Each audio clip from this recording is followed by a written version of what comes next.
Hey, great to have you here. So in today's video, we're going to do a trailer reaction for Dragon Ball Daima. I personally was hoping they were going to continue with the Dragon Ball Super anime. I know they're quite a bit farther ahead in the manga, so I was hoping they would pick that up from the Tournament of Power. Maybe they'll do that down the road, but for now, Dragon Ball Daima is the new franchise within the Dragon Ball world that's coming out. I don't know a whole lot about the backstory as far as what takes place here, other than I know they're kind of the miniature versions of the characters. So we'll see how that comes about and how that takes place, but let's just jump right in and take a look at this. I will say, I'm not sure how the trailer is going to appear visually or audio-wise on this video, just because I know copyright for reaction videos is always kind of a headache to deal with, so I'll do my best to share it as much as possible, but either way, I'll be reacting to it and sharing my thoughts afterwards as well. So let's take a look. Ready in 3, 2, 1, go. 40th anniversary. Wow, Dragon Ball's been around for a long time. Okay. So this is with subtitles. Makes sense. Original work by Akira Toriyama. Goku and Vegeta surprised at seeing themselves looking smaller. Okay, they're in their regular bodies. English dub premiere.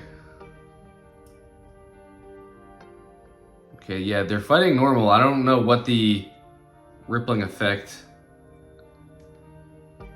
Okay. It looks like villains are going to use the Dragon Balls to make our main protagonists younger versions of themselves.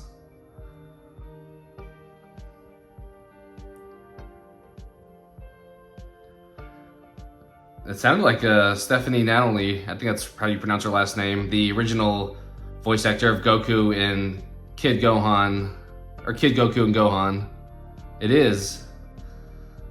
Interesting. I like that version a lot better. I'll talk a little bit about that after. Okay, this music definitely would be copyrighted, so I don't know how much of this will be thrown in there, but cool visuals. We'll have to see how these villains turn out. Okay, Goku powering up. Still goes Super Saiyan. We'll be curious to see what kind of power levels they have. Can they go still Super Saiyan God? I don't know. Just saying Super Saiyan for now. Okay. Interesting. Looks like it says the world premiere is in November. Looks like it's there at the end. So pretty interesting so far. As I said, I would have probably preferred continuing from Super because it's harder for me to invest in something new. Granted, once you watch a few episodes, you can jump right in, especially when you have a history like Dragon Ball. It's not totally new. There is still some history for it, even if it's a separate spin-off franchise of it.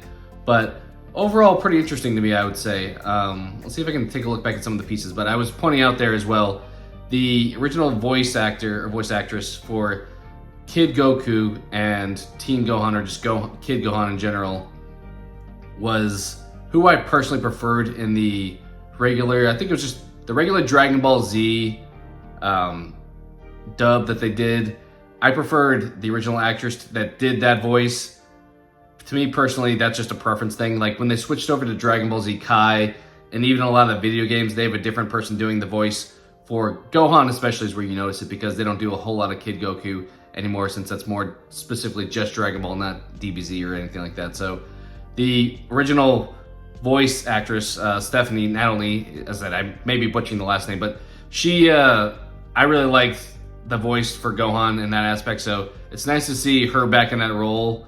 And beyond that, it sounds like we have villains coming back, and I don't know how they exactly make the wish, whether they're making them younger, whether they're just shrinking their bodies down to size.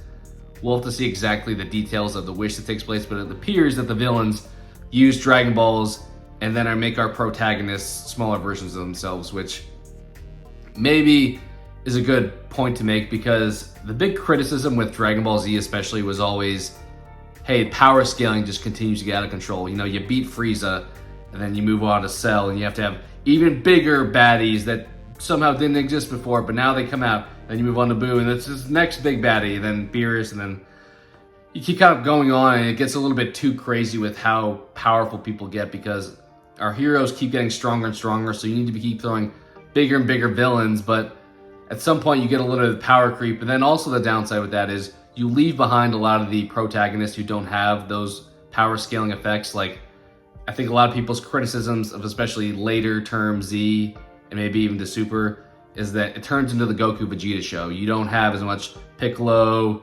Yamcha, Tien, Krillin, all those people get kind of left behind. They have smaller parts here and there where they'll be a little bit more involved, but for the most part, if you're not a Saiyan, good luck. You're not going to be doing any power scaling, which we have, as I said, hints of that where that comes full circle, like the recent Dragon Ball movie, Superhero. You had Piccolo go to Orange Piccolo, so there is some love splashed around to other characters, but for the most part, it's always been, hey, let's really glorify the Saiyans, and then that makes everyone else not as critical to the storyline. So that is maybe why they're taking this route to say, oh, we'll use the Dragon Balls to make you not as strong. It's kind of what they did with GT. It's been a while since I've watched GT, so I may be not totally remembering everything.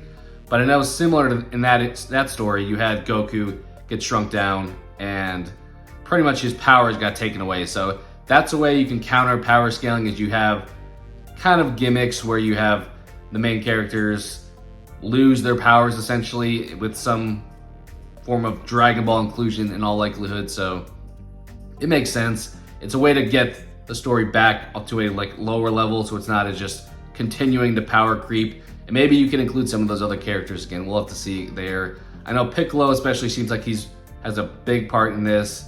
And then just seeing, I think the success of the show is going to be obviously what the plot winds up being. It's something that's interesting, but probably beyond that, what people really care about is just the characters, especially the villains.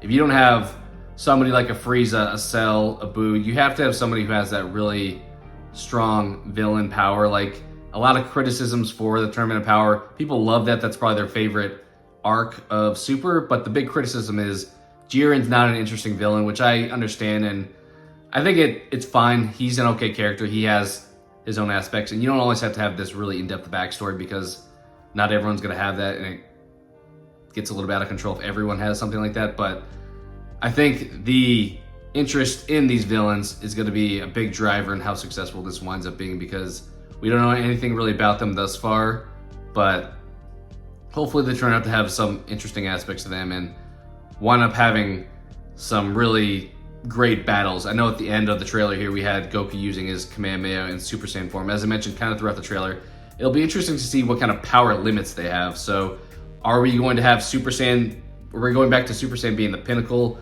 of what they can reach? Or are we going to break through and still continue into some of those other forms? We'll have to see there. It does seem like, at least in the trailer, they're hinting at there's going to at least initially be a cap of Super Saiyan, and then maybe, I don't know, maybe later in a battle, they'll suddenly regain their powers to go Super Saiyan God or something like that. We'll have to see ultimately, but overall, I'm interested in it. I'll definitely check it out. As I said, let's see what it says here at the end here. In theaters November 10th, 11th, and 12th. So episodes 1 through 3. Okay. Well, to see where, I'm not sure if like Crunchyroll or where the release of the dub's going to be here in the US, but it does appear episodes 1 through 3 are going to be in theaters November 10th, 11th, and 12th. So that could be interesting, a fun thing to go check out. We'll have to see. I'll let you guys know if I'm interested in doing that or if I wind up going to do that. I don't think I've ever seen episodes of any TV shows in theaters. Normally it's pretty much just movies. And I don't even think I've seen a Dragon Ball movie in theaters. I've typically waited for them to come out and watch them at home, but I know I'm kind of rambling on, but what are you guys' thoughts on Daima? I'm willing to give it a chance. I know it's a completely out of left field from the direction we had been going. Some of these characters even look like they're from the video game franchise. Like when I'm thinking of like Xenoverse, one of these characters looks like he's just plucked out of Xenoverse. So maybe there's some involvement there. We'll have to see with that. But overall, my thoughts are I'm more intrigued after watching the trailer. It's something I have an interest in.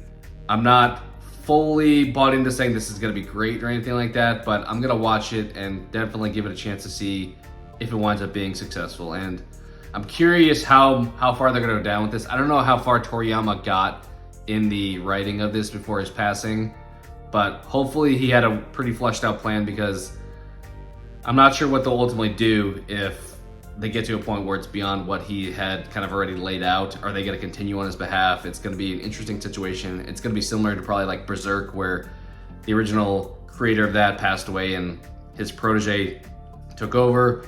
What are we gonna have take place here? I know Toriyama already had Toyotaro on the Super side of things, was kind of helping out him in that aspect, so maybe we'll have somebody else take the reins, but we'll have to see ultimately where it goes from there. And that may be why also they're not doing too much with Super, just because they don't know what the future of the manga holds. But overall, I would say definitely intrigued in Daima and look forward to seeing what ultimately comes out of this franchise, and hopefully once being successful. I think that you really can't have too much Dragon Ball. Obviously, you can have this running with Super at the same time. They're already doing figure arts characters for both of them at the same time, so I think this could be successful. It just really comes down to execution of storyline. As I said, those characters, primarily villains, need to be interesting because those are going to be the new characters. We know our heroes already. There's not really any new heroes in Dragon Ball at this point. They don't add a whole lot of new protagonists. Maybe we'll get a few here, but mainly it's the villains that wind up being new inclusions, and you have to get us drawn into interesting characters. So that's going to be key in me personally finding this story interesting or not. So what do you guys think? Is Daima something you're going to check out? Are you going to see this in theaters on those November, I think it was 10th, 11th, 12th, something like that? Just what are you guys' thoughts on Daima as a whole? We'd love to hear your comments down below. So thank you guys so much for watching, and hope to talk to you again soon.